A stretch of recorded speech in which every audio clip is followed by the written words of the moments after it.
C'est ça. Et nous vous échappons que le marché de la publicité est un marché anarchique, sens dessus dessous main.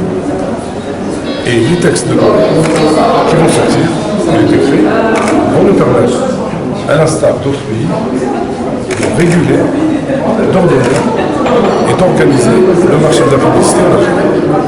L'objectif, justement, c'est effectivement d'organiser, mais aussi d'arriver à un consensus donc, qui va justement relier toutes les agences publicitaires, n'est-ce pas, sur les mêmes, c'est-à-dire que les éclairceront sur les mêmes pratiques, les mêmes, le même code. Écoutez, vous savez très bien que quand j'ai été nommé ministre de la Communication, j'avais comme feuille de route le message du président de la République, le 3 mai 2014, et dans ce message, il y avait un message, un objectif, une vision, c'est professionnaliser la presse sur la base d'une éthique, d'une déontologie et d'une crédibilité et d'une transparence évidente. La même chose se fera pour la publicité. Donc nous restons dans un cercle vertueux, professionnel, crédible et transparent.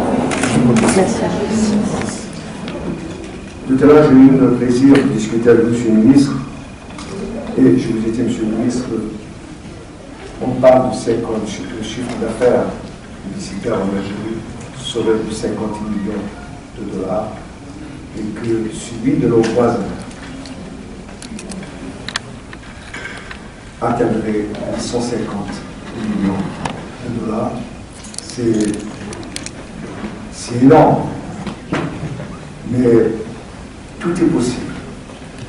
Il suffit qu'il y ait une réelle volonté de travailler et d'aller vite pour combler, je dirais, ce retard, pas 100%, mais rapprocher.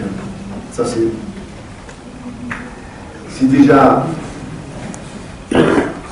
énorme. Voilà ouverte donc à travers ces lignes, il me semble des voies de réflexion dignes d'être explorées et dignes de mobiliser les présents, mais aussi les absents, car si nous n'avons pas la chance d'avoir aujourd'hui avec nous tous les acteurs du secteur, nous avons celle d'intéresser la presse nationale et l'ensemble des médias pour mieux enrichir le paysage de l'information et de la communication qui nous accompagne pour rendre compte à l'opinion publique du travail que nous faisons. Cela n'est pas la moindre des positions éthiques.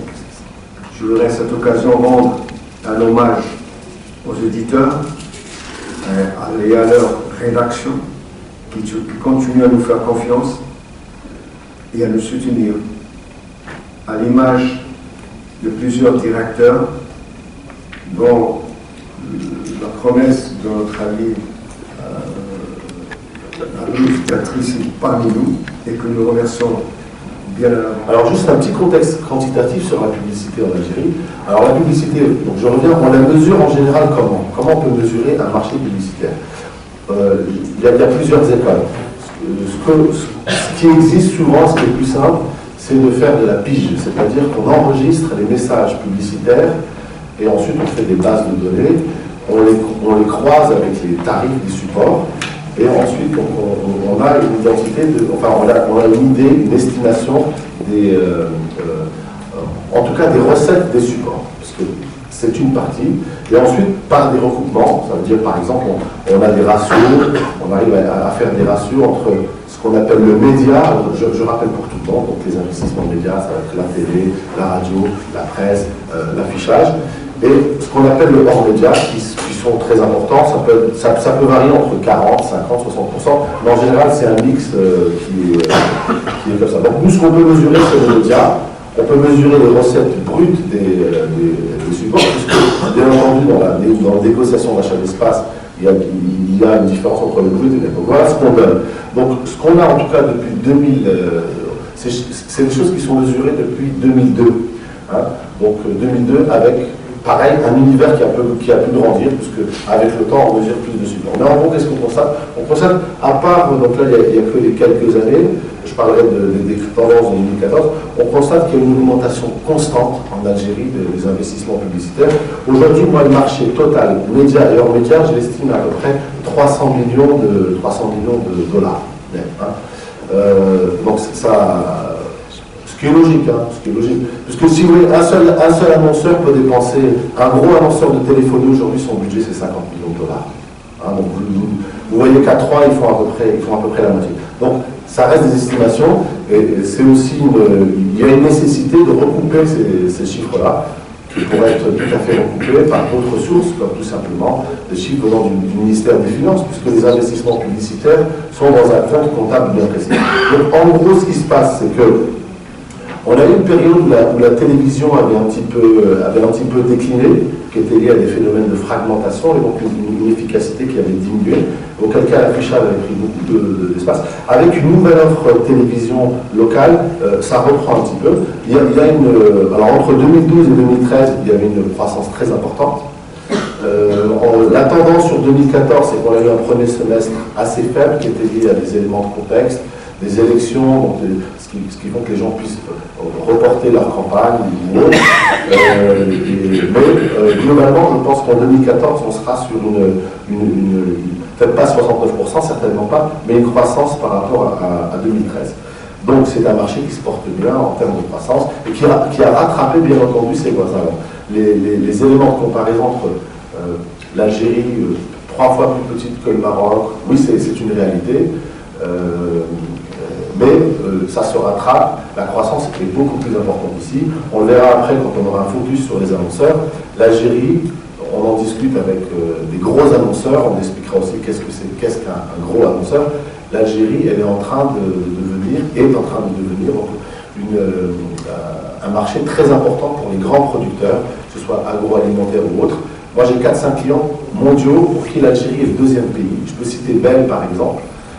Pour Peugeot, ce sera le 3 ou le 4e pays, donc c'est un pays important. Et dans la zone, d'autant plus que les autres pays sont confrontés à des difficultés, qu'elles soient liées au printemps arabe, c'est le cas de la Tunisie, donc qui n'était pas un gros marché, l'Égypte principalement, et elles ont atteint des taux de croissance,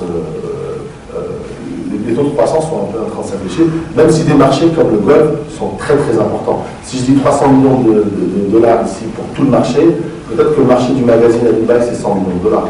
Peut-être que les montres dans le marché du magasin de dollars, c'est déjà 20 millions de dollars. Donc pour dire qu'il y a encore un gros potentiel de croissance, et c'est une bonne nouvelle. La télévision, située au centre d'une véritable industrie du divertissement, subit en raison de l'émergence de nouvelles technologies une mutation sans précédent. La télévision en général, pas la mienne. Portée par des groupes très puissants, elle devient l'objet d'un énorme enjeu économique financier. Le défi auquel nous allons devoir relever à l'avenir est de continuer à préserver la télévision de son identité culturelle et de continuer à combattre une télévision qui produirait des marchandises. Le défi sera difficile à relever et j'en veux pour preuve la mise sur le marché de technologies telles que l'OTT, le cloud, le Hot IPTV, et le retard accumulé chez nous dans la distribution numérique des programmes. Permettez-moi de m'attarder sur ces technologies et surtout je vais m'attarder sur le cloud. On en parle beaucoup ces derniers temps. Et il fait l'objet d'une large communication de la part des opérateurs de téléphonie mobile. Le cloud computing, abrégé en cloud, le nuage en français, ou l'informatique en nuage, désigne un ensemble de processus qui consiste à utiliser la puissance de calcul et de stockage de serveurs informatiques distants à travers un réseau généralement Internet. Ces ordinateurs serveurs sont loués à la demande, le plus souvent par tranche d'utilisation selon des critères techniques, puissance, bande passante. Dans la bande passante, leur poser un problème en Algérie, nous n'avons pas encore assez de bande passante. mais également au forfait. Il s'agit donc là d'une délocalisation de l'infrastructure informatique, et là aussi je souhaiterais insister là-dessus, sur la délocalisation informatique, parce que cette question pose problème. On va le voir après. Chez nous, les opérateurs de téléphonie mobile, je disais, font une large promotion du cloud computing, qui constitue un important changement de paradigme des systèmes informatiques, longtemps constitués de serveurs situés au sein d'une entreprise, une même entreprise. Un paradigme qui va même au-delà, puisqu'il va toucher l'ensemble de l'écosystème. Le cloud est un ensemble de matériel, de raccordement réseau et de logiciels qui fournit des services sophistiqués que les individus et les collectivités peuvent exploiter à volonté depuis n'importe où dans le monde. Le cloud computing est un basculement de tendance. Au lieu d'obtenir de la puissance de calcul par acquisition de matériel et de logiciels, le consommateur se sert de puissance mise à disposition par un fournisseur via Internet. Du point de vue économique, le cloud est essentiellement une offre commerciale d'abonnement à des services externes. Cette nouvelle approche nécessite de revoir les activités traditionnelles de la distribution informatique et télécom avec un prisme cloud. Je ne vais pas les énumérer parce que tous les services cloud sont assez nombreux, mais s'il y a des questions à ce sujet, je pourrais y répondre.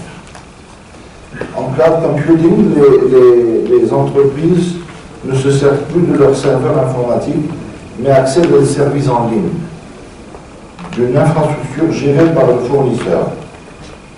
Alors, là aussi, le problème qui se pose, si ce serveur est localisé à un endroit et on sait où il se trouve, ça ne peut pas poser de problème. Mais si ce serveur est localisé à un endroit et on ne sait pas où il se trouve, là ça risque de poser un problème de sécurité et de sécurité des données.